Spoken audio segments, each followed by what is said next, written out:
jewels of my heart's store.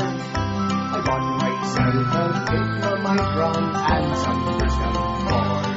I made a fancy comic, and now I am all set to be the greatest web cartoonist on the fucking internet. I'll have a forum and a blog and links from PDP. I'll get reviewed by a web snark, me and the William G. The world can be a roaster. I think it's a safe bet when you're the greatest web cartoonist on the fucking internet. When you're the greatest web cartoonist on the fucking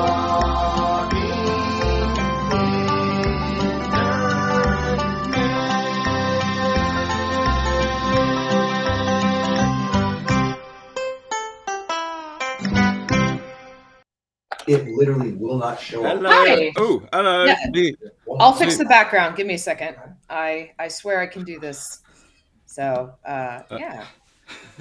Sorry about that. I figured out what happened. Smooth operators. So, Yeah, Yeah. we're having some strange technical difficulties this morning. All the layout looks different here. I can't see how to sort of rearrange the screen or anything. Have you got all the controls there, Amber? yes. I guess that's because you set it up. No. Oh. Your account expired. My account expired. You were Yeah. right, Chuck. Yeah, your account expired, and that's what happened. And so I backdoored it. I backdoored it, and we'll talk technical stuff. Yeah, we're going to have a chat after this. Kane, you might be our last guest on this show. I don't know. We had some other guests lined up, but we're... That usually happens when I'm on things. Yes. Well, we won't hold it against you. But yes, we have Probably Kane Lynch. We have Kane Lynch here with us today. Hi, and, welcome. a you. fantastic artist and a great comic instructor to youngins of all ages. And I'm sorry. I remember you did a graphic novel about your uncle's secret family. All Yeah, right. that's right. That was quite a tale. Yeah. At the time, I was working on a web comic about something totally different. That was like a kind of a sci-fi thriller kind of thing. And then I found out that my dad had a long lost brother who was a con artist pastor and had fathered children all over the country. And I was just like, well, I feel like the fates are telling me this has to be a graphic novel. So I spent a few years doing that. Yes. So Kane, I don't really know anything about you. So why don't you tell us where you came from and Sure. like originally, and how you sort of got into drawing? Or well, I suppose we mostly all started drawing as kids and didn't stop. But I don't know. Yes. So tell us a bit about yourself. Yeah. Yeah. I feel like I was. I think everyone draws as kids, and then you get to that point where you start to freeze up and get self-conscious about your work, right? And that's when a lot of people stop. So it is always funny seeing how every cartoonist, if they make like a cute presentation about their life, they're like, here's the photo of me 4 years old drawing. I started then. Like, yeah, I think every 4-year-old did that probably. But, Yes. Yes. So why didn't you stop drawing, I guess? Yeah, it's an interesting question, right? I think my like, I guess two answers to that for me. The first one was that after my parents split up, I felt like when I came home, things were often very tense. And one day I had drawn a bunch of silly comics at school, and I brought them home, and my mom laughed so hard at all these stupid little comics I made over lunch, and it just made me feel like, wow, this is like really powerful, actually. And Yes. I don't know that I necessarily had an aptitude for it. Now that I teach kids, I'd say the majority of kids now make better comics than I did in early elementary school. But it was very motivating. And then after that, I think, that sort of early webcomics era was a big deal to me, and getting on web rings and things like that. And then eventually onto Keen Space, which is where I met Amber. Oh, okay. So back to Keen Space days. Okay. Yes. Okay, yeah. Great. Yes. Yeah, and I was a baby. I was like, I think I was 14. It was like, maybe I could tell people I'm 15, and but I don't think I actually lied. But I was like trying to seem very mature and grown up. And, yes, yeah, and I was trying to seem a bit younger because I'm. I don't know. There was some. Yeah, I mean, there were a few old people around, but I don't know when was that. That was I was probably around 25 or whatever, like mid-90s. Yes. Yeah, that makes sense. Yeah, I think I first started doing webcomics on like Angel Fire, that just, real basic HTML in like the late 90s when I was in middle school. And then 2000, 2001 was, Keen Space taking off and all that. Oh, yes. So yes. Then, yes, Modern Tales and Keen Space and all that sort of was going on back then. So you were on Keen Space and then on Keen Spot. No, I was not on Keen Spot. That was No. definitely the 1%. I was with the Olympus that we're aspiring to. But, yes. Yeah. Well, similar here. Yes, I was on Keen Space. If I could show you an artifact that I think is pretty cool. I moved back to my hometown recently, which has meant finding a lot of like weird things that I left in my parents' respective garages, and one of them was this anthology, Wired for Christmas. Ooh. Are any of you familiar with that? Oh, that's ringing a bell. Was that like a Keen Spot anthology or something? It's published by Plan 9, Plan 9. Yes, they did all those. Yes, they did all those books that shape and that were for all the Keen Spot cartoonists. Yes. Yeah, but this was I had joined a furry webcomics ring, and I didn't know what furries were. I just did a comic with animals in it, and I was like, great.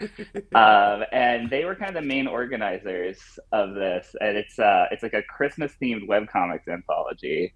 And that was my first publication as like a 14-year-old. That was very exciting to me, and the editor wrote some very sweet things about my not very good comics. And then it's also kind of, so I guess on the one hand that was important to me because it meant that I could qualify as a professional and go to Comic-Con, which is where I met Amber.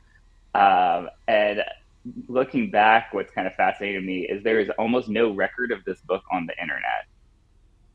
Like at the time, this was like the internet come to life. Oh my gosh! And now it's just like yeah, it came too much into the real world, so it's no longer a part of the internet. Well, that's interesting. Can you use like the Wayback Machine and find it, or I wasn't able to. I could find the page on the Plan 9 website via the Wayback Machine, but it doesn't have any images, so it was just kind of a ghost.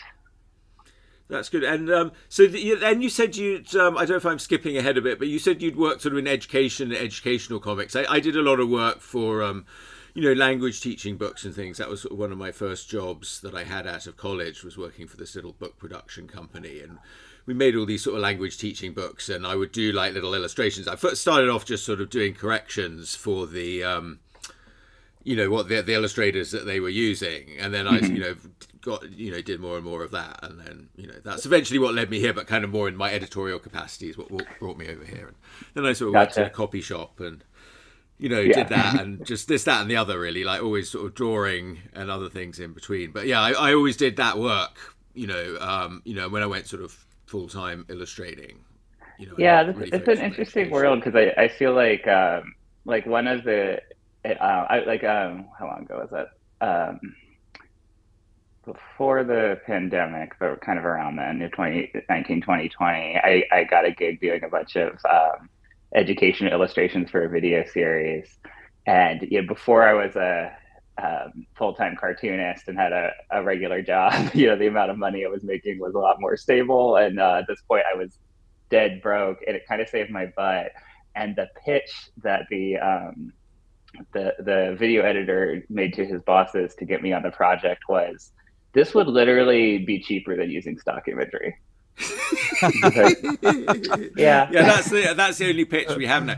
But it's been a problem because yes, there are sort of illustrators in like China and India and places like that who are very good, who work for very low money, and the same for a lot of business. I mean, this is part of globalization, which is it's the sort of swings and roundabouts of globalization. Yes. Yeah, and it's interesting that things can be very dire, but there's also always just like weird new little channels or things that open up. And so like one of my favorite projects of the last few years was like one of the least publicly visible or in some sense prestigious, which was just I taught online classes at an elementary school, and I don't quite understand how their budget worked, but they were like, can you do like something like 20 comics classes a month for various grades at this school in a town I had never been to? And it was basically they were paying me an amount comparable to what a publisher would be paying you for if you were like, I don't know, doing a boom book. Your page rate would probably be about the same. And so I drew all these comics and kind of created this like world of characters just for those kids. And it's cartooning is so lonely most of the time that you're just kind of holed up in your room going like this, right? And so just having like an audience every week to like deliver new material to, and then have them do things back for me was really cool. Well, I mean, those were the Peanut comics, right?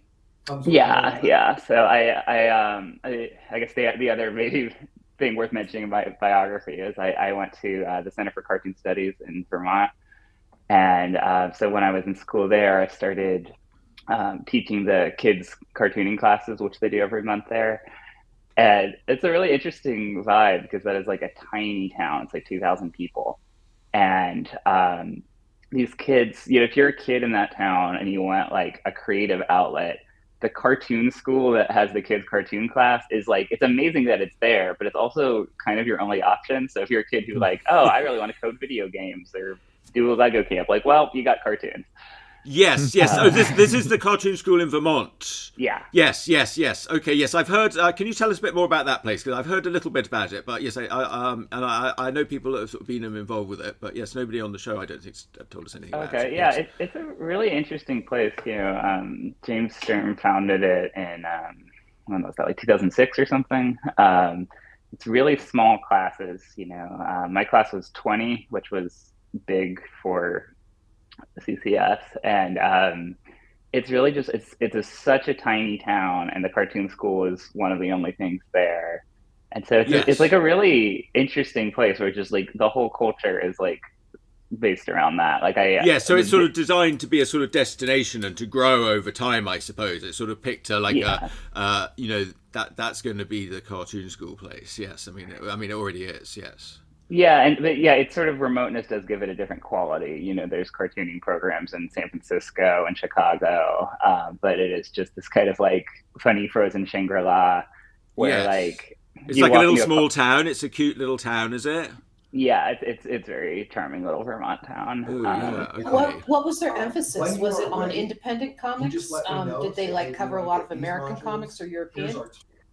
From a what you're doing perspective, I would say American indie comics is kind of it's the theme seems indie, like a lot of sort of indie people have been involved in it and doing that, and there's some books they did from people there. There's one that sort of more elongated one, I forget what it's called, like about making comics. Adventures in Cartooning. Adventures in Cartooning. Cool, that's a really good one. That's really good.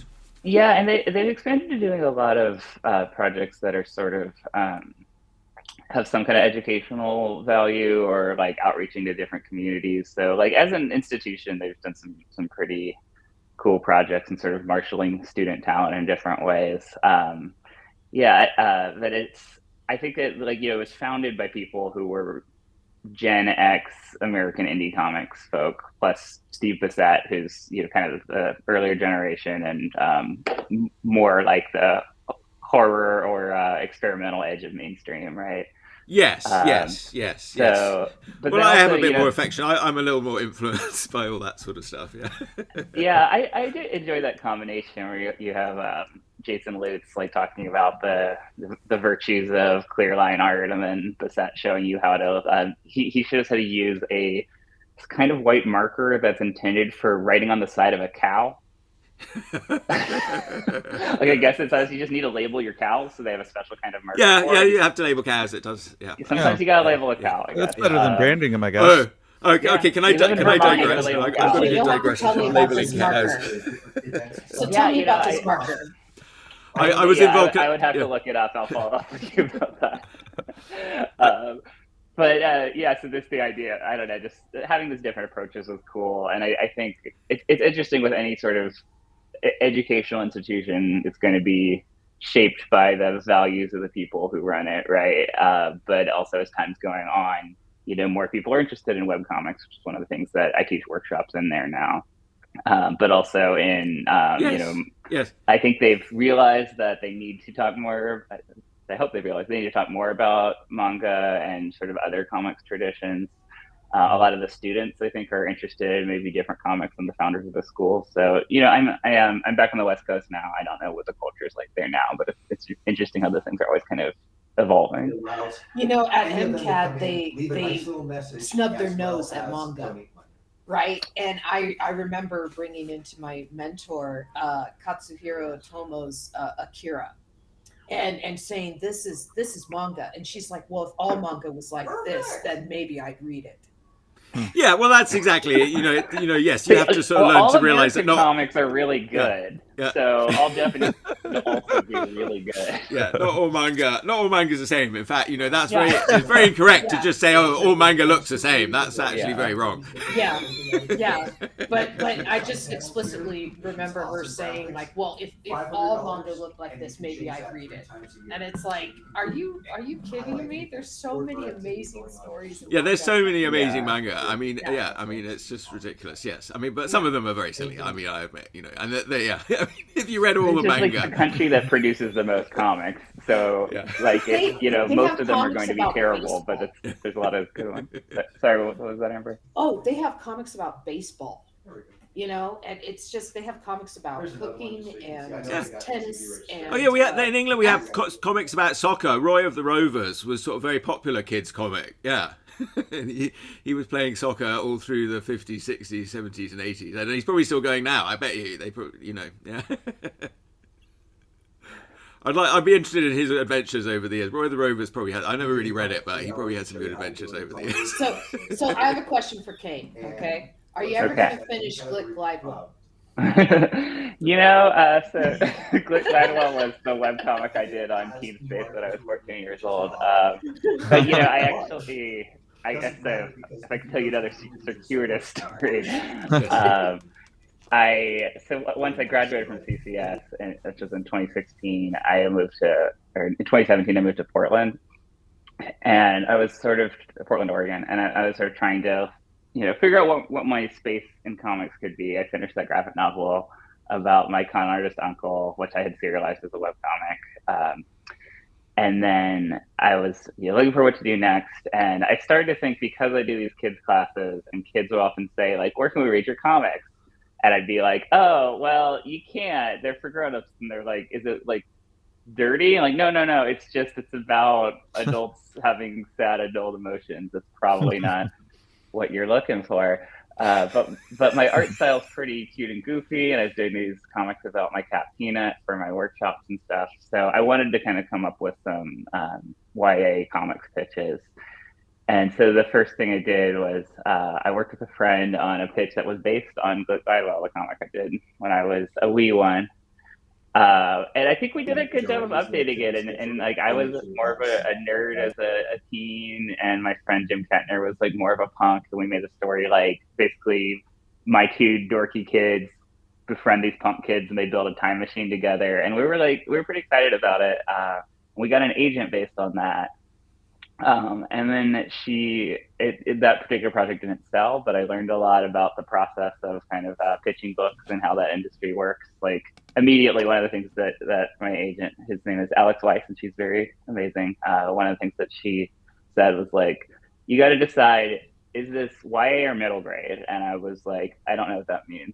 And she said, well, middle grade is for, late elementary through middle school. YA is like teenagers.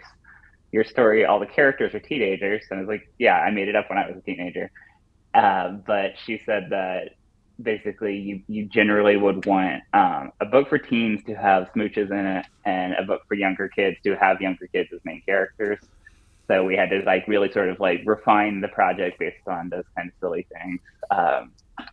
And for schools, there's a lot of considerations, and schools and libraries, there's a library association that you're supposed to sort of send it to and all this sort of stuff. I don't know if that's necessarily true about the age group. I mean, I remember being 6 years old. I don't really hold with it in general, but for schools and stuff, it's more political and it's all very complicated. But the babysitter books were about teenagers, and I was reading those when I was in like second and third grade. Yeah, it's weird. Then, like at the time that this was, oh, my face froze in an interesting way. We didn't see it. I didn't see that. Okay, well, you can scrub through later. It's beautiful, trust me. But at the time, I was watching Star vs. the Forces of Evil, which is a very cute show. I was wondering if that looked kind of good. My kid's older now, so I'm not really watching the shows. Yeah, that was like, that and Gravity Falls. I feel like we're like, and maybe Gravity Falls. I didn't saw that, and I heard that was the one. That was the one right after we kind of. I wasn't really watching them with him anymore, and I was like, oh, that one sounded good. Am I going to watch it on my own? I can't remember who one of the showrunners is one of the Simpsons guys, and it's funny where you're like, oh, this is actually for kids, but it has that kind of Simpsons-y edge. But anyway, and Star vs. the Forces of Evil, it is a show for children, and the main characters are in high school. And so I thought, how come they get to do it, but I can't do it? But I feel like, that's always going to be the case when you get that kind of feedback. Is you can litigate it, but that's not actually helping you. You just need to decide where you're willing to be flexible. Yeah. I don't know. I have friends that have worked in the world of advertising, and they said that when you make commercials for toys and your age group is, say, 6 to 7, you want to put 10 and 12-year-olds in your commercials because little kids want to emulate bigger kids. And that's an active thing that they do in toy commercials. So in England they would have sorry. They would have just 17 magazine was very popular with all the 12-year-old girls. Yeah, it's not actually for 17-year-olds. Yeah, I don't know. I feel like there's also a way where if you're talking about trying to sell a book, it doesn't matter if it's right or not. It's just information on what the people who would be buying your book are how they're going to react, right? So, yes. And now I am working on a different middle grade book for Scholastic, which is more kind of semi-autobiographical. Good for you! Congratulations! Thank you. Is that the one you were asking about the coloring for? I was looking for color for that, and then also I was trying to connect a friend for a different project. But yeah. Yeah, I'm sure you can't talk about your new book too much because you're working on it. But if you can, I'd love to hear about it. Sure. I can tell you a little bit. Yeah, I think the thing that the bummer is that I guess I haven't asked. Maybe I'm allowed to share certain art from it, but I kind of assumed that I couldn't. So I've been like drawing more recently than in like many years before this. Like my productivity is relatively high. My arms only hurt a little bit, but I can't show that stuff to anybody. So it's I feel like as an indie cartoonist, at least I was always constantly in that like self-promotion mindset a little bit. I'm like, what does my Instagram look like right now? Now it's like, I can't, it doesn't matter. I'll post a picture of my cat and then get back to work. This book is called Real Life, REEL. And it's about a kid whose parents are getting divorced and him and his best friend are trying to make a movie. And he can't focus on the movie because he's so distraught. So she proposes they instead make a documentary about what he's going through. And so it's kind of like trying to understand this experience through the ways that people are applying their own story structures to it. Ooh, sounds really good. Sounds really good. Sounds great. Yeah. I like that. I'm curious about it. And I know your parents' divorce was influential on you. I think when I went up to visit you when we were youngins, I think your parents had just split at that time, and you were like still kind of settling in both places. They had split for a while when my mom had moved recently. So, and I think that moment is, I don't know if it's too much of a digression, but that was more like, I remember you reacting to that, like it was like a fancy suburban house, and that was not how I had grown up before that. Yeah. And so it was a nice house. Yeah. And she still lives there, and it still is. Yeah. But that was an adjustment for me. We had lived in like a charming tiny house, which still now is like upsettingly expensive if you look it up on Zillow, but at the time was relatively affordable, and then that was kind of a big life change. Kane and I share a memory of reading the screenplay of My Stalker that he sent Kane to like get to me or something. A new Amber story. We get a new Amber story every week. I didn't know you had a stalker. All right. I mean, how would you describe him, Kane? That guy was like a stalker, right? Yeah, well, Can we have I him on the can't show? speak. No. Let's get Amber Stalker on the show. No, my That's memory probably of our it- viewer. It's going to be easy to book him. Dark. Okay, I'll tell you what I remember, and I feel like probably the more important parts of it I don't remember because that was probably between you and him. But when my first experience with him was that he was doing a webcomic that was pretty good, and it seemed like you guys were friends. Like he was posting on your message board and stuff, and then it turned out that you had dated previously, and kind of. He was in Florida. I was in California. So if you can call that dating. Yeah, but I feel like as a teen on the internet in the early 2000s, that's dating, right? Yeah, sure. But yeah, he basically I cut it off with him, and then he spiraled. But I feel like what was interesting about it was, from my perspective, and I don't want to talk over your perspective, but absolutely, was that it seemed like you were trying really hard to be like amicable. Mm-hmm. And so, like at one point, he had this webcomic which other people drew for him, so it looked really nice. And I don't know how he convinced them to do it, but at one point he was looking for new artists. It's the same way I'm making my album. I get other people to make the music, and now it's a great. Yeah, I was a film major. I love that film was collaborative. I feel like most comics people don't like being collaborative, at least in my experience, and so I really treasure cartooning collaborations. But yeah, I don't think I was really serious, but I like talked to him about it and looked at his script, and I told you, and you were like, "Oh, you should do it." Like you were like really trying to be like, "This is an amicable breakup," was how it seemed to be. But he also wrote a screenplay that was like the worst Kevin Smith movie, but all about his whirlwind romance.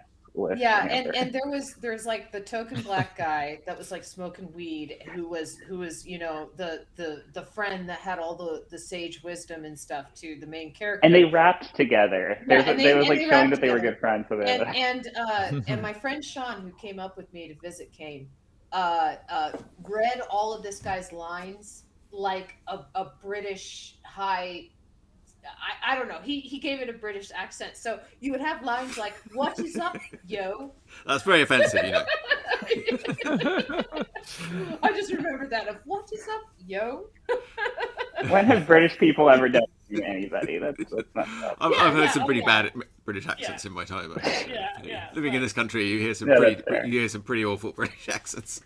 I'm sure you do. People can't help it. I don't know what it is. They just love to do one. You know. Yeah. No, Emily does comics too, right? Say that again. Your partner Emily does comics too, right? Yeah. She doesn't do them as a profession, but she's very good at them. So one thing that was really funny when we moved to Vermont was that she looked similar enough to one of my classmates that it took James Sturm, the head of the school, like months to figure out they were different people. Like you'd always see her and be like, "See you in class," and she'd be like, "You won't." But her comics were better than a lot of the student comics, including mine, a lot of the time. And whenever I say that, she says, "Well, you were working on deadlines, and I could take my time." But whatever the case, there were several situations where people would do like spotlight on CCS artists, and they would just grab a bunch of people's comics, and they would end up being like the standouts. This one. But some people some people are just like really gifted like that in different ways, aren't they? And others like us, we have to plug away. I don't know. It's interesting, like how much of it doesn't come down to talent. It's just like obviously privilege is a big part of it, and then also it's just like, are you temperamentally inclined to stick with this? And and I think a lot of people who even can make very good comics are like, I would rather do something else with my day, and I'm like, that makes sense. That's probably a smarter choice than the choice we're making. There's a designer in Hollywood that I'm friends with, Thomas Perkins. I don't know if you know him, Kane, but I don't think so. He did design work for all the aliens in Ben 10. He worked on Men in Black. He worked on Big Guy and Rusty.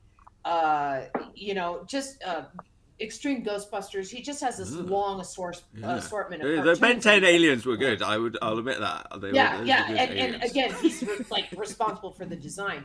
So yeah, that was the best thing about that show, I think. Probably about 3 years or so ago, he was between projects because one show had just ended and he hadn't lined up his other project yet. So he's like, okay, let me try doing comics, right? He got 3 pages in before he just posted, "Comics are hard. I don't know how you do this." Yeah.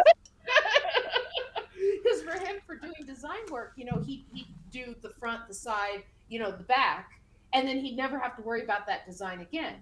But when you're drawing comics, you have to keep it consistent from panel to panel to panel. And you also get, yeah. I feel like part of it too is that you accept the ways that it's not consistent from panel to panel. Like as a cartoonist, you're like, okay, the hair looks the same and she's got the hat, so we'll be able to tell it's her in each panel. Yeah. And to like an animator, you're like, no, that is off model. We need to get this right. And it's like a harder. I can imagine it being a hard transition. Yes. There's this thing about sort of being on model and having these sort of very precise characters that are always the same. But the other day I looked at, like, I don't know, somebody was showing it was like a Pocahontas comic or something. But it was like sort of these sort of Disney characters done in the Disney mold. And then there was something about it. It's like, oh, it's so sort of comforting in a way that it's just like always exactly the same. And it reminded, because Jim Davis, who does Garfield, he talked at the National Cartoonist thing, and he was saying that Garfield. Does Garfield. He's saying, but no shade. Yeah, he doesn't actually. Well, no. Jim Davis has a studio, and for you mean like the masters during the Renaissance, where you have a studio. Yeah. He's like a master. He's the Renaissance master, and he actually was there at the National Cartoonist Society. He got up and gave us a little talk. He was very affable and nice, and he's kind of a big guy, and. He was definitely like, people Monday this joke, Tuesday that, Wednesday that, people want it to be the same, in this crazy world, they look to, the fact that this thing is the same and it's stable. It's funny and that's his philosophy about it, and and that's it. And he's he's one of those where it's sort of the super simple, and there's something comforting about it. But Garfield, not even like a Disney. Garfield sort of does evolve over the years. He talked about that. He said how the ears shrank because they've got nothing to do with the expression, and the eyes and mouth grew because that's all the expression. Yeah, and that's which ironically makes them look less like a cat because they're not social animals, and so they're not attuned to have giant facial features. Yes, no, exactly. But it's sort of gone the other way. But but then the Disney things, they're even more like, it's just always the same. And my dad would talk about that when he was a kid. And there was something about like Mickey Mouse, and Mickey Mouse is, the way he was sort of so simple. It was very sort of comforting. And he always talks about getting very freaked out when he went to see Snow White and the Seven Dwarfs, and the Wicked Witch transformation in that, when he saw that as a kid. That was just like the most horrific thing ever. Yeah, I feel like you end up in a funny position too, where like the problem that Disney had with Mickey Mouse was that like the 40s, he was already becoming like a logo more than a character. And so they kind of transferred his personality onto Donald, and then Mickey just became like. There's like that joke about the Star Wars prequels. It's like describe them without saying their jobs or the actor who plays them. And like Mickey became like that, right? You're like, who is this character? Yeah. And they've done I don't know if you've seen the recent shorts on Disney Plus, but they went back to like the 1930s comic strip version and a lot of the sort of like more primordial Mickey to make him a character you care about again. I didn't see them. I heard it. You're like consistency versus like. Are you talking about the shorts that they're recently making? Yeah, they're amazing. Mickey's a little bastard again, and I like the bastard Mickey. Yeah, he's likable. I mean, there's one episode called Potato Land where Goofy has he's always dreamed about going to Potato Land because as a child they used to drive by this sign in Idaho that says Idaho, America's Potato Land, and he thought it was a theme park. And so Mickey's like, we didn't drive for 4 days without stopping or eating, to come here empty-handed. And it's like these little offhand lines about like stopping or eating. You know, like we haven't eaten for 4 days. But my problem is that Disney's a corporation, you know, and they've been doing this thing with Star Wars where, like, maybe the Empire isn't all bad, and you know, now like it's all right, like it's the corporate mascot. It's okay that the corporate mascot is like, I don't know if he's gone back to sort of drinking and shooting guns and things like he used to in the old days, but you know, that sounds cool. You should check them out. I think it's not like if you're going to compare it to any Star Wars thing, it would maybe be the Star Wars Visions shorts. But it's because it's definitely like formally different from what you expect too. Like it's, you know, I'm sure there are some like suits in the room telling them what they can and can't do, but it's definitely got some a unique take. It's not just brand management, and I think that's what's sort of interesting me about it. Is I think ironically they realized it was better brand management to let it be a little more human and a little weirder. And I feel like that's what they haven't done with Star Wars. Well, I don't know what like, I think Disney's a nice corporation. You know, I don't think, you know, I have a slight problem with corporations in that they're only capable of caring about money. So if they're people, then they're psychopathic people. I thought Disney was, you know, maybe Disney's better than that. No, they're pretty bad. I thought they were pretty bad. They were always pretty bad. Like Disney himself was, you know, he was I mean, he was against his workers unionizing and all this sort of stuff. Yeah, I actually did a podcast all about that. Yeah. If you look up a show called Cocktails and Capitalism, I did an episode all about good Disney and his journey to his anti-union views, and also the role of Disney Comics in destabilizing governments in South America. Yeah. Okay. Well, that's even more. Okay, you've already got the goods there. Yeah, all right. Drop comics from the planes. Well, Mary Blair. It's more of like a soft power thing, but there's an incredible book called How to Read Donald Duck that was by like Argentine and French leftists about the role of Disney in spreading American cultural power, and then after the dictatorship took over Argentina, like their book was burned in the streets and they had to flee because the like reactionaries, the American-backed reactionaries were like very pro-Disney, and it's something where it's like it's not like Disney caused this, but it's interesting to sort of think about the role of American culture overseas and what values are being propagated. Yes, by it. all those Scrooge comics. Yes, they were very popular everywhere. Like Scrooge. Yes. Oh my goodness. I suppose that's all the really Karl Marx good. stuff. Yeah. Well, Karl Marx and Don Rosa definitely. But I want to go back to Disney and you know, you guys are talking about how Star Wars was like formulaic and stuff. I've read several interviews with directors of Marvel cinematic universe movies that say they're not even directing, right? They're basically following a template that Disney has laid out for them of this is how your movie's going to be, and there's producers on the set saying no, I don't like that expression, refilm it, do it again, you know, make them happier, right? So it's the producers that are directing really rather than the directors of those Marvel movies. I've heard some of the directors say that they had more freedom than they expected, but that the things that they had to do were very weird and specific. Yeah. So they'd be like, 90% of the time, I just direct it like any movie and get to do what I want. And then Kevin Feige comes in and is like, you need someone to say, Hawkeye is in Jupiter, just in passing in this scene. And they're like, okay. And then 5 years later, they're like, oh, I guess they never ended up making the Hawkeye Goes to Jupiter movie. So that line doesn't make sense. Yeah. But They can do it anytime they like. They can do it, you know. Yeah. That's fine.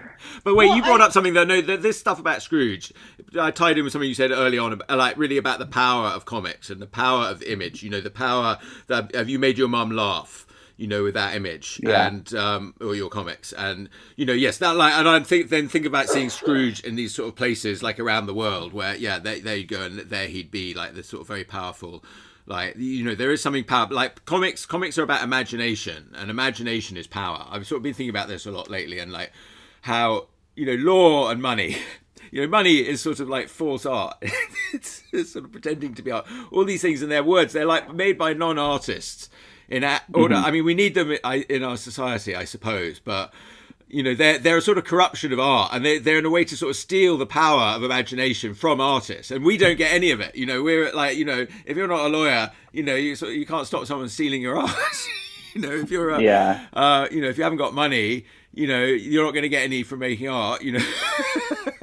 One of my little pet peeves, and this is like, of all the things that are bad on the internet, this is not the worst, but is I feel like a lot of I'm not any kind of legal expert, but a lot of I feel like anytime there's a big copyright case, there's lots of people who I feel like anytime someone's being a little simple on the internet, I always just think maybe they're 15 years old. I was posting all kinds of places when I was 15 years old. This could be an actual child.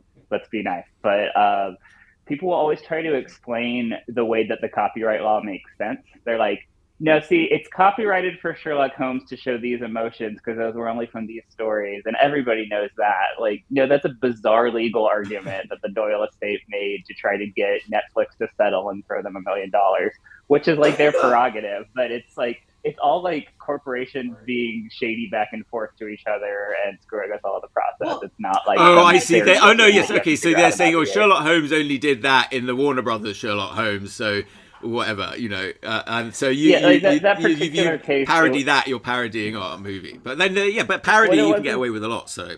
But yeah, it's basically... There were Doyle stories there's like the last couple Sherlock Holmes stories that he like wrote to like make a couple bucks when he was 130 years old, where like those ones are still copyrighted because they're, you know, whatever the number of years is, they're within that time frame. But Sherlock Holmes is not copyrighted, and that just drives that estate nuts. And so they tried to sue Netflix for the Enola Holmes show because they said that Sherlock Holmes being nice was something that only happened in those later stories, and so they still had copyright to that idea. Well, And that's like they're suing Netflix. Who cares? Get their money, fine. But if you read that news story, your takeaway is that's like a law that makes sense. You're missing the point. yeah, no, copyright is the Mickey law. You know, it's been extended and extended and extended because of Disney, because they don't want to lose Mickey Mouse. You know, and yet we have other characters of the same time period, like Popeye, that have slipped into public domain, and they're like, oh yeah, Popeye is definitely public domain, but not Mickey Mouse. I think they've stopped fighting on that, partially because Republicans were like, guess what? If you don't if you stop speaking out against their policies, maybe we won't do another shady copyright extension. I think Disney is now like, you know what? The character can be public domain because we still have so many trademarks that if you try to do anything with it, we'll destroy you anyway. But they managed to totally ruin copyright for the rest of us in the process. Yeah. Thanks, Disney. Appreciate it. I mean, it's just the whole law aspect. I mean, there's some, you know, I mean, I guess you did it, it's your copyright, at least we have that, but, you know, well, it's not like anybody gave artists those rights. You know, artists had to fight for their rights. And then now corporations have sort of taken them, and they're not really the artists' rights anymore. Now they're the corporations' rights. Don't forget, you can make a Winnie the Pooh story as long as he's not wearing a red shirt. Yeah, and I think Mickey, I believe it's next year. You can Google it and fact check me, but very soon Mickey is going to be public domain. But you won't. But the name Mickey Mouse is trademarked.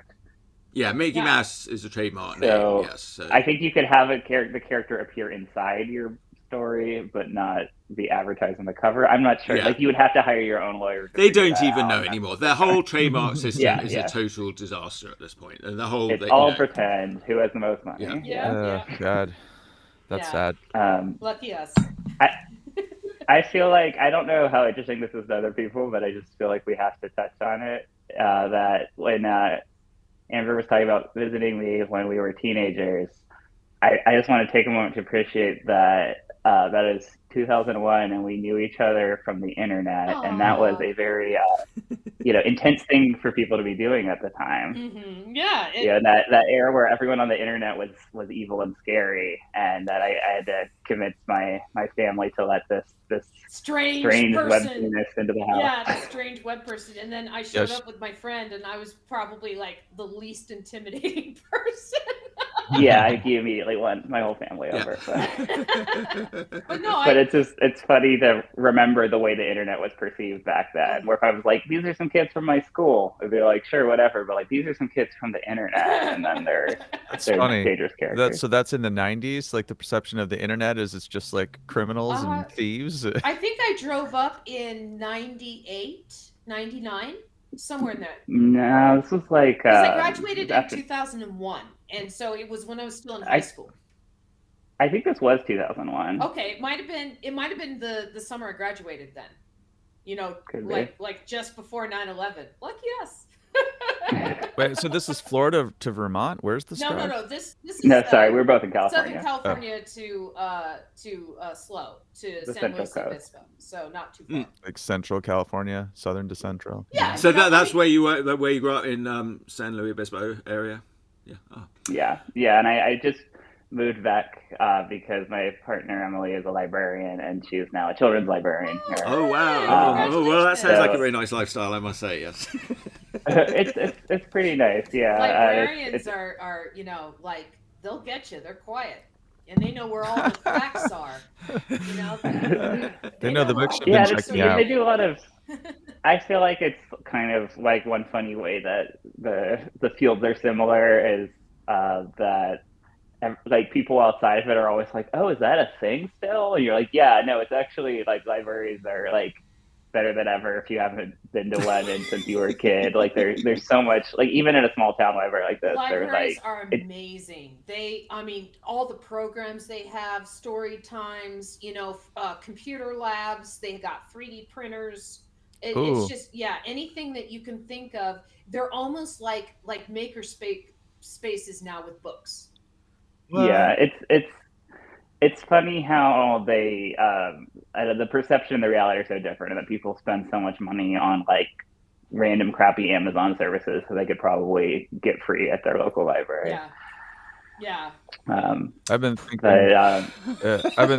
lately about like Netflix, and I actually liked the DVD service more than the subscription service, because now what they do is they push all their original content, and it used to be they'd have this catalog of stuff from like the 80s, the 90s, and you could find these old movies, and now that's super hard. And I'm thinking they're probably all available at the library. Yeah. Or most likely.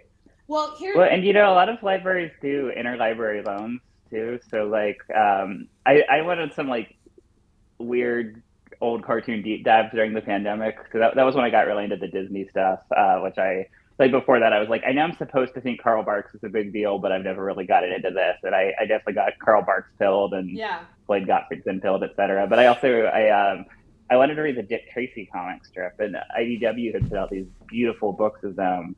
But they were, it was like 10 years ago or something. And so now if you try to buy that book on Amazon or eBay, it's literally like $800 for the first Dick Tracy collection.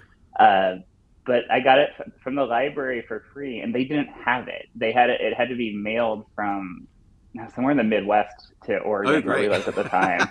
And then the library, so like they mailed it across the country for me to like flip through and be like, oh, neat, thanks. That's amazing. Yes. Yeah, I was doing all my graphic novels through the library at one point. I'm not doing it right now, but that was a really good way. San Francisco Public Library system is fantastic. Then you put your name. Yeah. And my neighbor's always on at me. He's like, I get all my, he's an old hippie. He said, I get all my movies through the library, and he just uses that like Netflix. And that's fine. Too. They come eventually, as long as you're not in a hurry to see it. The Libby app is amazing too. The Libby app is a library app that you get through U.S. libraries, and what it is it's anything that you can think of that's on a Kindle. It's on the app, and so it's all digital books. And so if like what's cool is they also have monthly comic books too, so you can get the Libby app and then catch up on Spider-Man if you want. And it doesn't cost you anything, and you can read on your phone, on your tablet, on your computer. It's just I love libraries.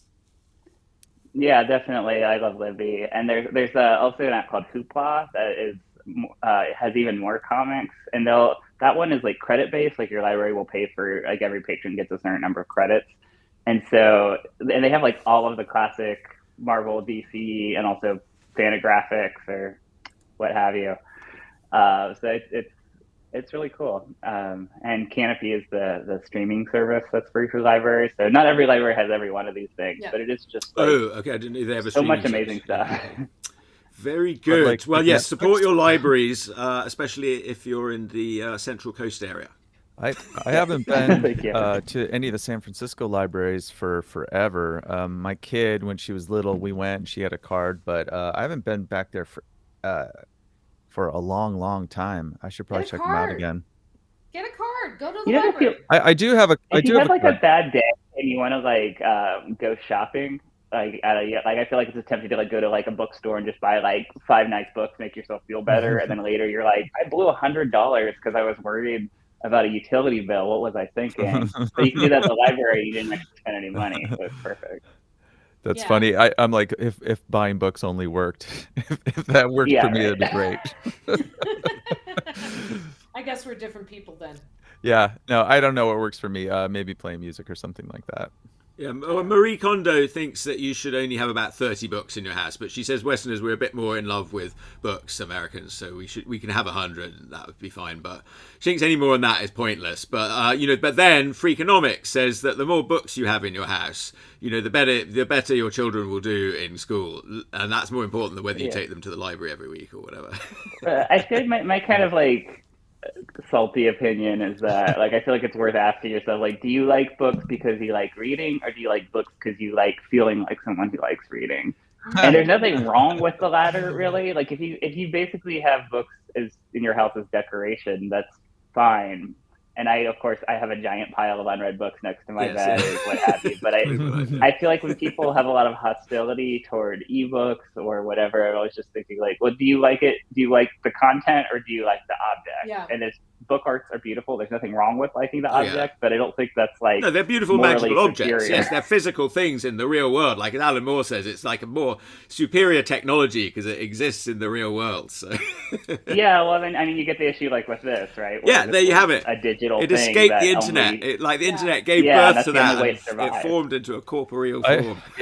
I think about that with ebooks. Like the books that I buy today are the books that I have a paranoid suspicion might be changed in the future or disappeared in the future. So anything controversial, I'll buy the hard version of it. Yeah.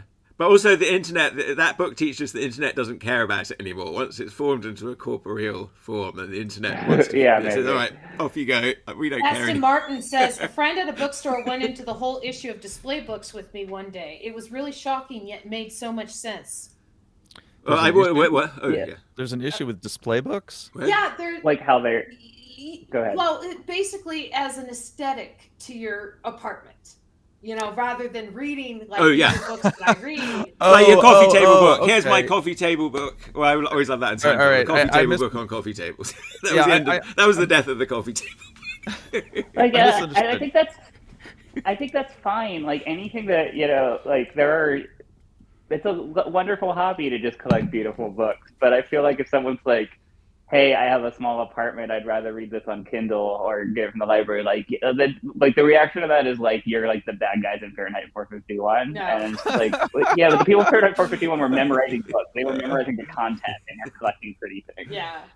But also I love pretty things. No shade. Well, I mean, you're right. Like the owning of the object of a book isn't, nefarious in and of itself. The owning of a Kindle or an iPad that you're reading stuff isn't nefarious in of itself and stuff. I just don't understand animosity amongst readers in general. It's like, oh, you're reading Terry Pratchett. I'm reading Terry Pratchett. You're on digital. I'm physical. We all just do. It's really,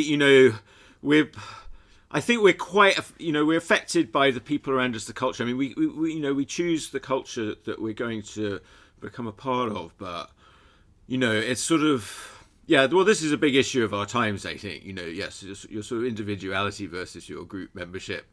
What level of government should we have? World government, local government, city, state, nation, who knows? It's like we're in this big state of flux of humanity. Cormac McCarthy, who just died, who I dislike his writing intense, The Road and No Country for Old Men, really nihilistic. He thinks art, like any idea of a positive world where everybody gets along, is dangerous. He's a bit like like a sort of grisly man about human beings, I think. He thinks that we're irredeemable, and anybody who thinks otherwise is just asking for trouble. Grizzly Man, the Warren Herzog movie? The Werner Herzog movie where Timothy Treadwell went out and tried to make friends with the bears, and it was all going very well until all of a sudden it was all going didn't. Very well. And Werner Herzog reminds us, that, we shouldn't Disneyfy nature, and that nature's nature, and we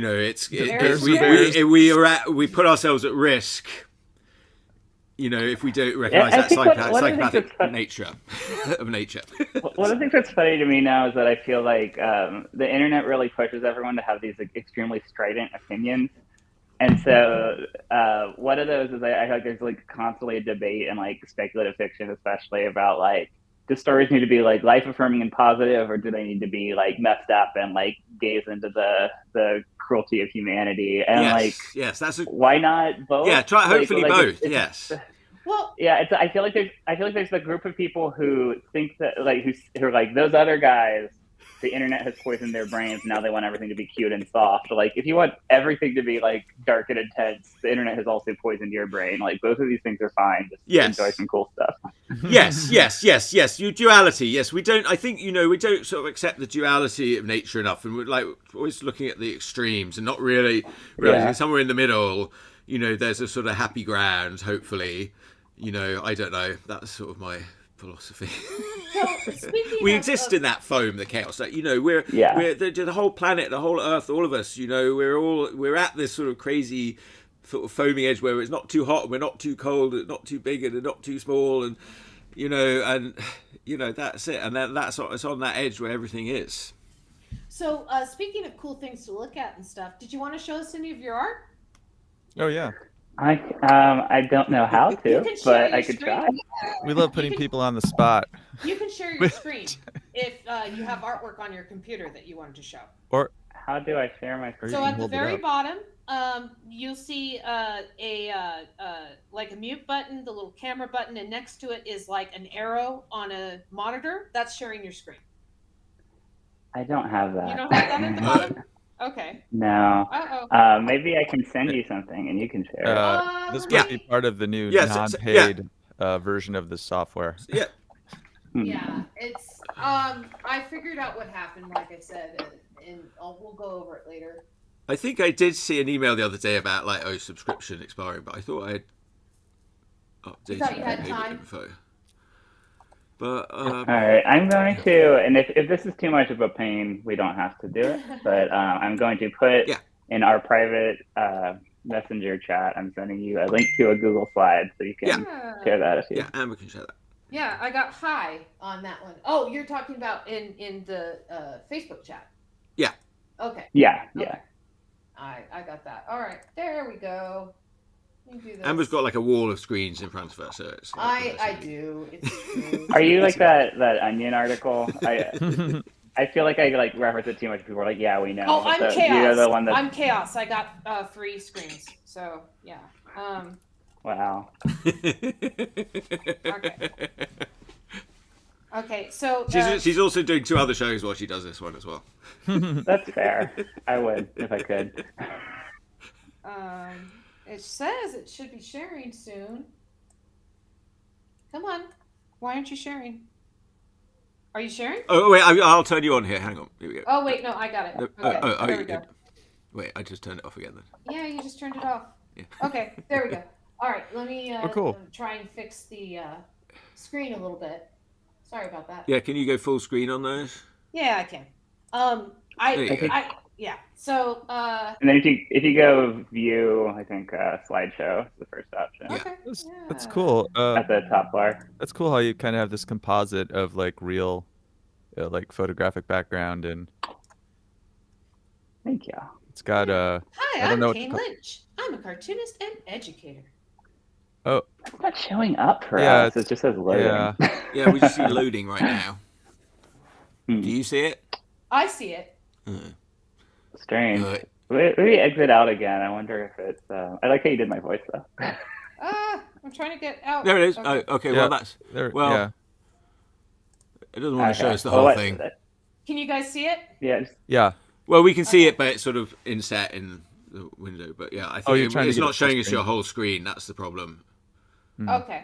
I think it's because it's showing the window. It's probably like you're showing. Like maybe you need to go full screen and then share screen. And can you guys see it now? Yeah, well, we see it. Yeah, it's small. It's just smaller, but yeah, it's fine. People will put in a. Have we got the? We'll put the link in the chat as well, so people. Yeah, we'll do that, and then let's see. I'll have to do this real quick and pull this out of here. You guys Oh yeah, don't that's need good. that.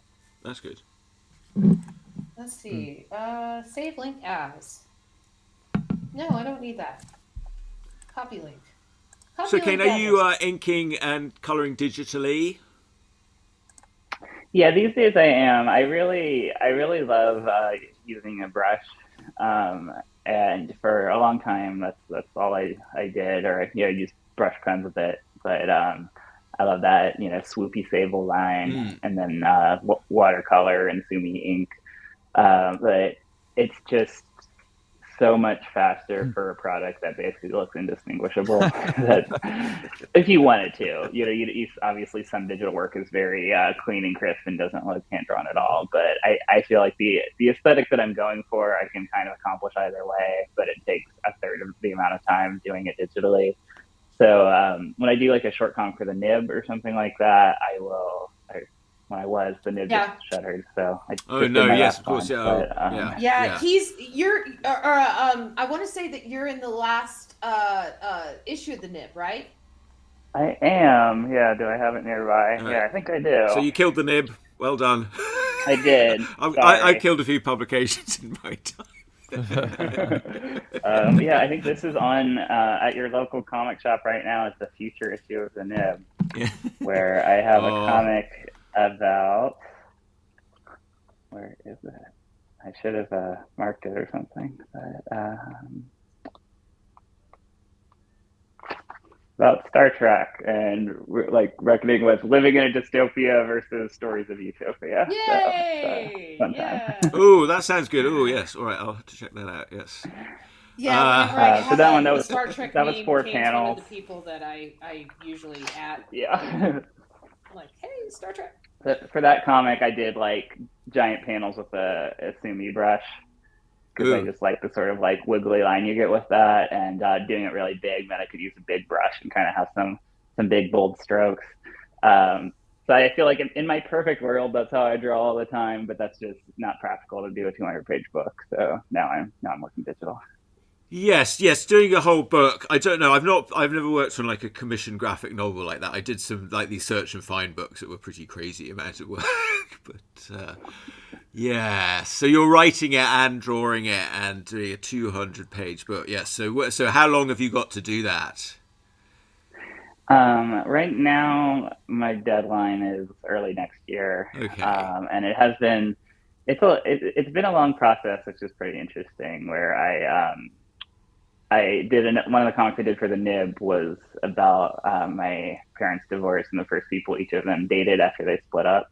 And this David Saylor, who's the publisher at Scholastic Graphics, just read that comic and reached out to me. And wonderful! Like, hey, oh, wow! If you'd like to I met him once. Yes. Pitch something in this universe that could be cool. Yes. And it took more than a year to come up with a pitch that was, between him and my agent and what felt right to me, to find something that I liked that they thought they could roll with too.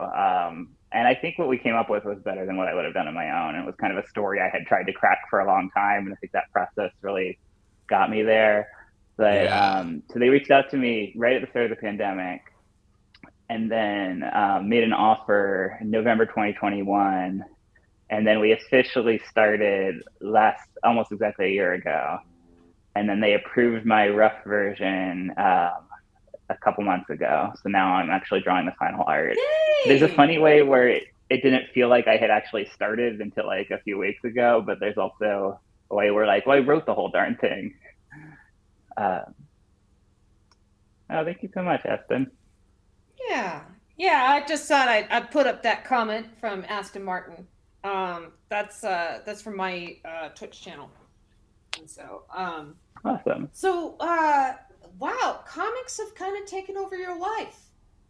yeah, that's pretty a good much. place to be. Yeah, and it's interesting because I feel like I guess speaking to some of the topics we were talking about earlier, I feel like I'm at a funny place where, like, in a certain sense, I feel like I've actually made it in a way that I didn't until relatively recently. That like You have an agent. I don't have an agent, Kane. No. I could talk about that process too. So that is interesting. But it is my full-time job now. Yeah. But it's also something where like moving back to California, I feel very self-conscious about how to present myself, and that especially when we moved here, and we have to move again now because our landlord is a scumbag and is raising our rent 40%. Yeah, I read That's the California real estate way, apparently. But once again, I have to tell people, like, no, this is a real job. And I think it's something where, like, the amount of money I make, if I made that much money and I was an Uber driver, they'd be like, okay, cool. Yes. And if I made that amount, or if I did graphic novels and was a millionaire, they'd be like, that makes sense. But I think it's hard for them to reconcile how much cartoonists make with how much work it is. Yeah. Like, hashtag comics broke me. I haven't really been following it, but I don't. I mean, it's a really difficult story. I mean, I worked myself doing sort of graphic design and advertising as a day job for a long time, just to sort of build up, you know, to be able to get in a situation where I could afford to draw. Yeah, that's probably what one should do. I mean, I drew at night, and I was just always dedicated doing it all the time. But yeah, it's sort of different ways of doing it. But I don't know. It's really hard to make a living from doing the drawing. You guys it's are bringing paid like down. you know, you don't have any bargaining power. You know, you're not a lawyer, you're not a banker. You know, what do you know, the lawyer and banking, you know, I guess that's what we're good at. Like art, you're sort of dependent on people to pay for it, but it's like there's so much art out there, and people only have so many hours in the day, and you're sort of like corporations sort of bombarding everybody with all this stuff. So, you know, schools and education, you know, that's a good way, but you know, to get, you know, to talk to kids and to sort of, if you've got something to say, I suppose. I don't know. Sam, you've got things to say. I don't know. I never know what I have to say. I'm more of an artist than a writer, I think. That's interesting. Yeah, I feel like it's funny because I feel like at my heart I'm more of a writer, but also I've now spent so much time trying to be a decent artist because that was, as Glitch probably won't attest because she'll want to be nice, but yes, she could have tested her for that. I was not a great illustrator, but Kane, well, you were 13 when you started drawing comics, and you know, like, people thought that you were in your 20s when you were doing it, and you know, like, I know that back in the 90s and stuff, people were still mean. We still have trolls and stuff like that, but no, you've always been a good artist. You know, and it's consistency, and it's working at something that made you a better artist. So never cut yourself short on your talent. Well, thank you. I mean, I feel like it's sort of that's very sweet. Yeah, right. I feel like but it is like, you know, different people have different strengths and weaknesses. So there are people who can, you know, at 17 years old would be ready to draw the next issue of Batman. Yeah. You know, I went. The Lego sequence in the new Spider-Man movie was done by a 14-year-old.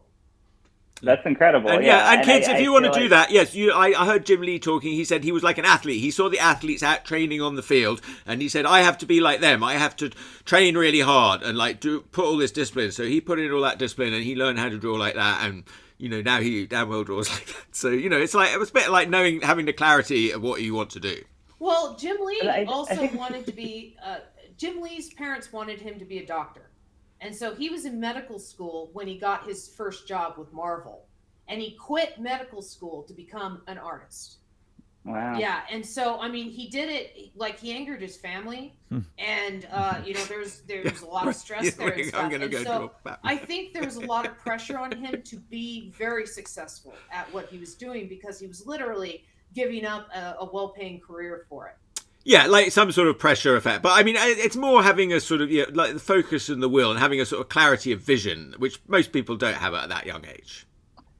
I feel like or ever, yeah. I think it's like funny to think about that is you have to do so many diverse skills to be a cartoonist that probably no one is talented at all of those things. So you kind of have to, like, I feel like you have to sort of interrogate your strengths and weaknesses and be like what strengths can I play to? What weaknesses can I shore up? My lettering's awful. I know that for a fact. We have that in common, yeah. Yes. I'm a terrible letterer. But yes. I mean, that's part of what attracts me to it is that, you know, it is so difficult. There's so many different aspects to it. You know, I read the Will Eisner Will Eisner's one, Making Comics or whatever that one's called, and he talks about how you're like the director. You have to do the lighting, the script, you have to do all the aspects of everything, and it's sort of you have to be a bit of a megalomaniac. I was a film major in undergrad, and one of the things that was funny to me was that like the movies I made were mostly bad, but I kind of have affection for them because I feel like I was like trying a lot of different funny things at once, and a lot of my classmates would they'd basically make a reel to get jobs. You'd be like, okay, well the story sucked, the acting wasn't good, you couldn't really hear the dialogue that well, but the lighting was perfect. Yeah. And then they could graduate and go to LA and get a job doing that. And that makes sense. They were being smarter than me, but I was like, okay, everything in my movie is totally unprofessional, but I had the story I wanted to do it. I got my friends to be in it. And you had that experience of doing it. We learn from everything that we try to do. The thing, I think when you're young, you're like afraid to fail, and and your results are not what you hope that they would be. And it can be sort of disappointing and like intimidating, but you keep trying and you keep doing it, and the failures sort of eventually over time you've gained some experience and somehow you learn what you're doing. And actually the fact that you did it is more than anything. And then when you do really figure out and you sort of feel more confident about what you're doing, you can look back at what you did in the past and you're like, oh well, I wasn't really as far off as I thought. I just it was just this and this, and I think anyway. So going back to films that you've made and stuff. There is a Star Wars fan film that you and Roscoe made, and there's a line that I still quote to people from that fan film, where it was a line of yours where you're like, yeah, I think I'll go evil for a while. It's just so casual. Yeah, I think I'll go evil for a while. Yeah, that was a stop motion movie that I made in high school with my friend Angelo. And it was Angelo. Like, I'm sorry, I thought it was that's all right. Yeah. But yeah, it was like we made one that was like all my action figures when I was a kid fighting, and we decided the sequel should have like a really obscure and complicated story, and it was kind of like a meta parody of the Star Wars prequels because it was like kind of bad on purpose. But I don't know that it really worked because it was pretty long and took us years to make, but it had some highlights. Yeah, but it's just so casual. I'm going to use that. I'm just going to go evil for I'm going to use that now. Sometimes you guys gotta go evil. I was in evil mode. And yeah, I do feel like it's something that I really felt the compulsion to always be making things. And so I feel like there were a lot of times in my life, especially my young life, when people in the moment thought I was kind of like a weird idiot, and then later they were like, that was so cool that you did all that. I'm like, yeah, because it just kept putting stuff out there and I didn't care if it was bad. I just needed to show people. Yeah. Well, that's good. Yes. Well, you have to put it out there. You have to, you have to have confidence in yourself, believe in yourself, face the fear. And I think for some, but I don't know. Like something I think about sometimes is so when I was in college, that was when like maybe I shouldn't remind people of this because I feel like a lot of people said what you said, Glitch. You're like, yeah, your stuff was always good. Like it wasn't. Like by the time I was in my early 20s, it was like not. It was far from a professional level, and I was doing this webcomic that I feel like even like my close friends and family were like, oh, that's nice, and I had like one reader, one like real fan, and it was a sci-fi thing. And he was this like extremely depressed, lonely man who lived alone in San Francisco, and he would just comment and ask like world building questions each time I posted a page, and it was like this kind of like sweet, weird relationship. But well, that's nice. Yeah, no, I've had I have. When I was doing my Poofa webcomic, there's one guy in Germany, he was my very loyal fan. He sort of followed me all through the years, and I'm really appreciative of him to being such a good fan. There's other readers that come and sort of go, but he's my loyal fan. I don't know. I guess where I'm going with that is like that comic. I was like, I'm believing in myself. I'm going to keep doing it. It was a graphic novel. It was, or I don't know, you say novella maybe. It was a little over 100 pages, and it took me about 3 years to do. And at the end of it, I was just like, and so I don't know if like I wonder if I feel like you want the advice that you give your young self to be don't give up, but I feel like in that instance, if I could go back, I'd be like, maybe let's put this one to bed and do some other. Well, things. there is quit early and quit often. That's also, also a thing. So again, somewhere in the middle. But you did it. You did 300 pages. Why did you have 300 pages? Was that something to do with like Cerebus Yardbook? He said he was going to do 300 issues or something, didn't he? You gotta get to sorry, it was just about 100 pages, but but I feel like it was a level of but mania. I was gonna say maniacal. For me with the webcomic, it was definitely a main. Like I had just do it, just do it every day. Yeah. Well, I feel like that, and that story is such a fascinating cautionary tale too. I don't know who your viewers are, or how familiar people are with that, but Google Dave Sims Cerebus, and he lost his mind, and his work suffered too. I feel like there's so many cases you want to be like, okay, bad person, but what they made was pretty cool. Well, like, who was it that was doing the background? It's hard to read. Who was it? Gerhard, I believe. And I mean, he was doing the 90% of the work on Cerebus for a while, and without any credit. But he was quite inspirational to me, just in terms of what he was doing. I wasn't really reading it because it was quite sort of harder to read it in those days. I've sort of read it more since, but I liked the little sort of tidbits. He'd give little sort of snippets of advice on how to do it and all this sort of stuff, which were all quite inspirational. He said something about hands, like he was always worrying about his hands, and then someone said, "Oh, you just do Dave Sim hands," and then he was like, "Oh, I just do hands." And I was like, "Oh, okay." That sort of there's lots of like little things he would say, and just about small press and all that. So I sort of liked it, but he sort of went off on some weird sort of kick, I suppose, which I haven't really read any of that bit of it. Well, the short version is he says that like gays and women are ruling the world, and he's like a white Canadian man who invented his own special kind of Islam. Because he's the only one who knows how to do it right. That sounds interesting. But it sort of spilled out from the comment, and it's sort of like he was always sort of both. He was always a bit like commentating a lot, and it wasn't in the comment, it was real. Like he was really saying all this stuff, and this was in the letters page of Cerebus. So wait, this is the cautionary tale guy. We moved on from that. Well, it is a sort of he's an interesting tale, and he continues. Well, he was continuing to produce stuff. He was doing some stuff about Alex Raymond. I don't know. I mean, I sort of forgave him in that he was a little bit of a crazy person, I think. And when somebody goes that far out, that's not really rational thinking. That's like, what is going on with that? In comics, there's so many people that are that far out. Let's talk about Alan Moore for a second. Yeah, he's also. I don't know. He thinks he's pretty far out there right now. But he's also very interesting. And there's some bad things I could say about Alan Moore too, based on other people in the industry that I know. So I feel like I probably shouldn't repeat their story. Oh, okay, odd. But I think I like Alan Moore is living his best life in some ways. I think he's got a bit of a paranoid quality, and he can just be really mean to some of his collaborators in some ways that I think are pretty messed up.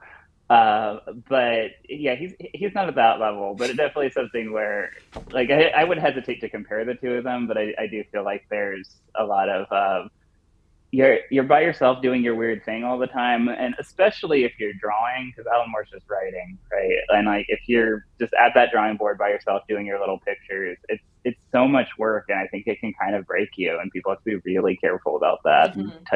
I was going to ask you, Kane, like what's the cautionary tale? Like because I don't like, I'm not a cartoonist myself, so like you think the cautionary tale is that you're kind of in this cocoon, getting angry, like just like OCD in your work away?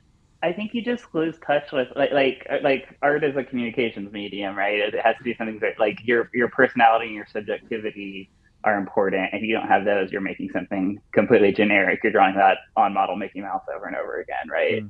But on the other hand, if you go so far up your own ass that you're not communicating, and so like by the last comic of David Sims that I read was the one where he was like, so Alex Raymond's inking is really hard to do, but I figured out how to do it. So this page, I'm going to explain to you how you get this kind of stippling, and this page, I'm going to explain to you why women are evil. Yeah, it wasn't easy reading. It's offensive, but it's also just like, are you okay? Like, you don't seem like you're having a good time. You're just there being like, I cracked it, I got the fucking stippling down, and you're like, okay, is this when you were dreaming up your stories or your social commentaries 30 years ago, is this the person you wanted to be? Like, I don't think it is. Well, No. Scott Adams too. Scott Adams has kind of been imploding. Yeah, Scott Adams is another one. Yeah, that is a weird one because I feel like isn't that hard to make that comic? like I feel like some of these people are like broken by overwork, but like you're a bajillionaire and your comic looks like it takes 10 minutes. I know. Well, he's. I used to like Dilbert back in the day, and I thought, well, he said that he didn't think he was good enough to draw it. Like he submitted it, and then the editor said, you should just draw it, and he was like, but I can't draw. And they were like, okay, whatever. But he totally went. I mean, what happened? I don't understand it. He was reasonably sort of sensible, and then he just misogyny. Yeah, I think that was the biggest part of it, and because there was a while where what he was saying was only like medium off-putting, but then he was like, anyway, here's a picture of me and my new girlfriend, and it's like a child bride basically. Yeah, I'm sure she was a legal adult, but like a much younger woman who obviously was just in it for his nice house, which more power to her, honestly. But it seemed like a rough situation. Not a happy person. Yeah, and then when King Feature Syndicate cut a bunch of comic strips, his was one of the comic strips that was cut from a lot of publications, and he took it personally. Oh man, they're doing this because of my political bent and stuff. And it's like, no, yours was one of hundreds of comics that were cut from various different. Yeah, and that is like, I don't want to call anybody out, but I feel like I definitely know people who are not famous, or the level of professionals that we are who go through that, and they're like, it's not that this pitch wasn't right for the market or whatever. It's like, no, they're out to get me because of XYZ. And there's times when maybe even that could be true, I suppose, but even then it's not a productive way to be thinking about your work or the industry. Like you're just becoming spiteful. Well, I'd heard him. There's a science. I listened to the Geek's Guide to the Galaxy, which is quite a good Wired podcast, David Barr Kirtley, and talks about whatever the science books or movies and things, science fiction books and movies and whatever that have come out. And he had Scott Adams on a while back, and this was before all this, like some years ago. And he talked, like Scott Adams was talking about, he'd written a book to hypnotize people. He like this book. If you read this book, you'll be hypnotized. That was all pretty weird. That was a few years before, so that was like, I was like, oh, there's something going on here that's just very odd. Yeah. Yeah, I feel like people used to always make fun of the old school newspaper cartoonists for golfing all the time. Like the stereotype was like, oh yeah, Chick Young draws Blondie, and he starts at 9 a.m. He's done by noon, and then he hits the links. And what a life! These decadent, bourgeois cartoonists. But you know what? They were out there golfing, and I hate golf, but that meant they were outside with other human beings, and I think that's the thing we all need to do. Yeah. Yeah, I think other human beings are very important for artists to interact with. Yes, well, this is good, which is why we started the show. And well, I think we're about an hour and a half. So we were crazy when we started, but now we're better. We're sort of getting better. We're going through some changes right now. We've had we changed the format. It evolves and changes. But Kane, thank you so much for being such a wonderful guest. Yeah, thank you. Thank you so much for having me. We'd love to have you back again in the future, maybe when your book comes out and you're promoting that. And my book is coming out in spring or winter 2025. Yes. All right. Well, that sounds production timeline for trad cover and text. It's going to take you time to do it, but it's just plugging away. And I'm proud of you. Like I had something to do with it. But you did it all by yourself, Kane, and you should be proud of yourself. You can take some credit. You were my first comics mentor when we were I was a mentor. We1. So. Okay, do you have any shows or anything coming up? Comic cons? Are there any that you do regularly? I'm only 4 years old. I don't right now. Sorry, what was that? Oh, I said that I'm only 4 years older than you, so it's weird that I'm a mentor. Yeah, but in kid time, 4 years. Yeah, in kid time, that's a lot. Yeah. You were you were further along in your work than I was at an equivalent age too. So you had a lot to teach. Well, I think I still have. We got to go, so I won't take it out. I found the drawing. I still have Coherent Comics. I still have our copy of that.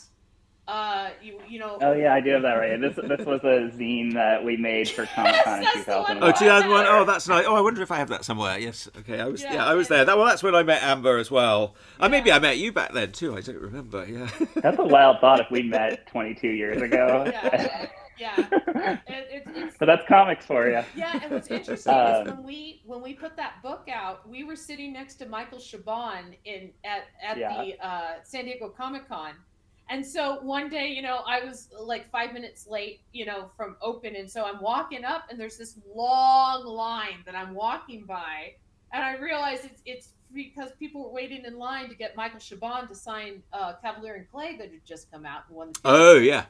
And so, I was there when he showed up, and it was wild because we were tabling together, and I was the only one at the table for a couple hours or whatever. Yeah.